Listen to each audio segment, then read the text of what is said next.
this award is supposed to be about what I've given to the LGBT community, but really what I've received has been so extraordinary from such an early age. I'm not that old.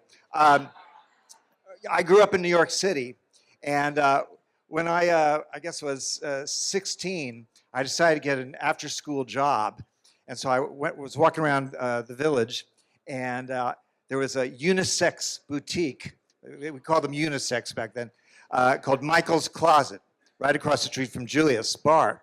And I went in there and to fold jeans, and I'd never really been with all these queens before, and they're the most gorgeous guys, and they all were kind of aspiring dancers and models, and I was just so green, and I would listen to them talking, and they'd say, oh honey, I was at the Continental Baths last night. It was like a Roman orgy. Note to self. Yeah. And I learned an important lesson because, see, the owner of Michael's Closet was this guy, Bill, who was a very wealthy man, and he'd gotten radicalized in the 60s. And so he got this very beautiful young lover named Michael, and he created these stores with his name. And so sometimes when I'd be sitting there, folding jeans, Michael would walk in, and he had this flowing blonde hair and a full-length fox coat and jeans and boots, and he was so glamorous. But he was clearly so bored just being this trophy wife. And I learned an important lesson, that one can be bought, but one can't be bored. And that was the important thing. So I knew that I had to become an actress. And I started doing plays in Chicago when I graduated from Northwestern. And as I've sort of said on the package, there really was no door open for me, so I built the door and I walked through it. And that's what...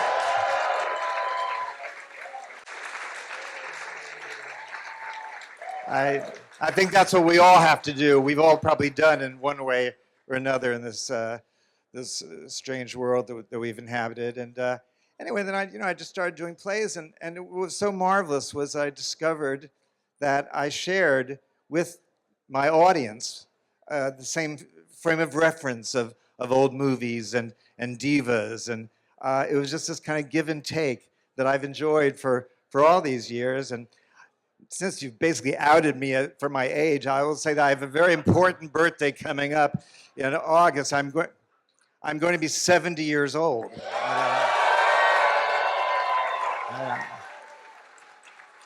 70. 7-0. I suddenly feel as if I've taken off all my clothes.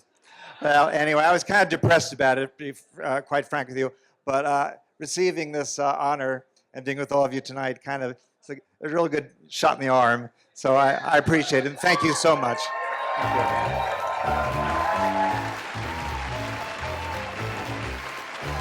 you. Let's hear for Charles Busch, honey. Charles, an absolute icon, a legend, and you may have received a lot from the queer community, but I have to tell you, as a queen myself, I have learned so much from you, a consummate professional and the ultimate theater queen. Thank you so much, Charles.